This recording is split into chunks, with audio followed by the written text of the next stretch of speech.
His name was Abraham Lincoln, a boy in a small wooden cabin. Picture a small wooden cabin standing in the wilderness of Hardin County, Kentucky in the year 1809. There were no cities nearby, no paved roads, and very little comfort. The land was rough, the winters were cold, and life was hard. Inside that cabin, a baby boy was born on February 12, 1809. His parents, Thomas Lincoln and Nancy Hanks Lincoln, were poor farmers. They had no wealth to give their son, no large house, no inheritance, no special opportunities. All they had was hope. The little boy grew up sleeping on rough wooden floors, surrounded by forests and farmland. His childhood was filled with chores, cutting wood, helping in the fields, and doing whatever was needed to help the family survive. But something about this boy was different. Even at a young age, he was curious about the world. A child who loved books. Now imagine being a child who desperately wants to learn but has almost no access to school. That was Lincoln's reality. In his entire childhood, he attended school for less than 1 year in total. But that didn't stop him. Whenever he could find a book, he would read it. Sometimes he walked miles just to borrow one from a neighbor. He read books like Aesop's Fables, Robinson Crusoe, and of course, the Bible. At night, after finishing long hours of work, he would sit near the fireplace and read by the dim light of burning wood. People often saw him reading while resting from farm work. Some laughed at him, some admired him, but the young boy didn't care. He simply loved learning. A tragedy that changed him. When Lincoln was just 9 years old, something heartbreaking happened. His mother, Nancy, suddenly became very ill. The disease was called milk sickness, a deadly illness common on the American frontier. Within days, she died. For a young boy, losing a mother can feel like losing the world. Lincoln was devastated. Years later, he would say something that revealed how deeply she had influenced him. "All that I am or hope to be, I owe to my angel mother." Her death left a quiet sadness in him, but it also gave him a deep sense of empathy for others. A tall young man with big dreams. As Lincoln grew older, he became incredibly tall, over 6 feet 4 inches. People often noticed him immediately in a crowd. But despite his height, he was known for something else: kindness and honesty. In his 20s, he tried many different jobs. He worked as a farm laborer, store clerk, surveyor, postmaster. At one point, he traveled down the Mississippi River on a flatboat to the city of New Orleans. What he saw there shocked him. For the first time in his life, he saw slave markets. Human beings, men, women, and children, were being sold like objects. Families were separated. People were chained and treated like property. He stood there watching in silence. The scene disturbed him deeply. Many historians believe that this moment planted a powerful idea in his mind, that slavery was terribly wrong. Becoming a lawyer without school. Lincoln had another dream. He wanted to become a lawyer. But there was a problem. He had no university education, no law school, and almost no money. Most people would have given up. Lincoln did not. Instead, he borrowed law books and began studying them alone. Late at night, after finishing work, he would read page after page, trying to understand the complex world of law. Slowly, through determination and patience, he taught himself everything he needed to know. Finally, in 1836, he passed the legal exam and became a lawyer. He began practicing in Springfield, Illinois. People soon noticed something unusual about him.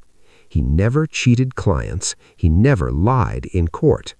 Because of this, people started calling him Honest Abe. Entering politics. But Lincoln didn't only want to help individuals in court. He wanted to help the entire country. So he entered politics. He was elected to the Illinois General Assembly, where he began speaking about an issue that was tearing the nation apart: slavery. At that time, the United States was divided. Some states supported slavery. Others believed it should end. The tension between these two sides grew stronger every year. Lincoln believed slavery was morally wrong, but he also feared the country might break apart because of the conflict. The speech that made him famous. In 1858, Lincoln ran for the Senate against a powerful politician named Stephen A. Douglas. During the campaign, they held several public debates that became famous across the nation. These debates are now known as the Lincoln-Douglas debates. During one speech, Lincoln said something unforgettable: "A house divided against itself cannot stand." He meant that the United States could not remain half slave and half free forever. Eventually, the nation would have to choose. Although Lincoln lost the election, his words spread across the country. Suddenly, people everywhere knew his name. Becoming president. 2 years later, in 1860, Lincoln ran for president. Many people doubted him. He came from poverty. He had little formal education. He wasn't part of a powerful political family. But the people listened to his ideas. When the election ended, Lincoln won. He became the 16th President of the United States. However, his victory caused a massive crisis. Several southern states decided to leave the country and form their own nation called the Confederate States of America. War was coming. A nation at war. In 1861, the American Civil War began after an attack on Fort Sumter. The country split into two sides: the Union in the north, the Confederacy in the south. It became the bloodiest war in American history. More than 600,000 soldiers would lose their lives. Lincoln carried the enormous responsibility of leading the nation through this tragedy. Every day he faced terrible decisions, but he refused to let the country fall apart. The decision that changed history. In 1863, Lincoln made one of the most important decisions ever made by a president.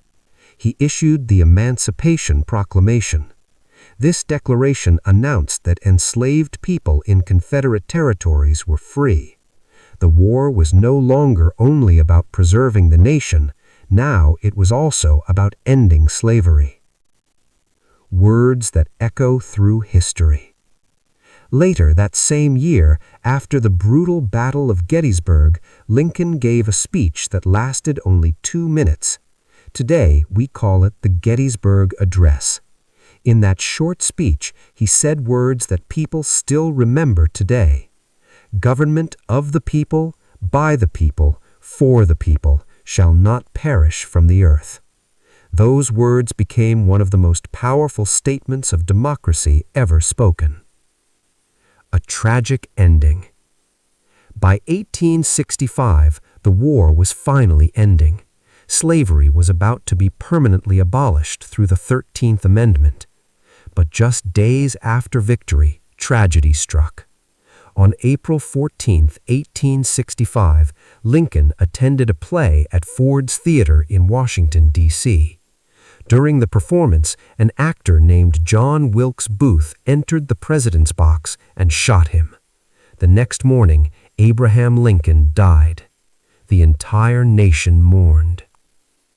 The man who rose from nothing.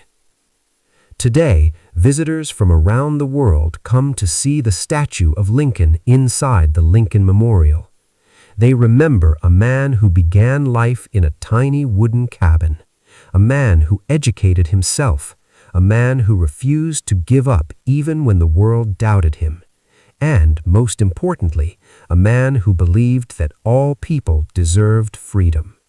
From poverty to presidency, from hardship to history. That was the extraordinary life of Abraham Lincoln.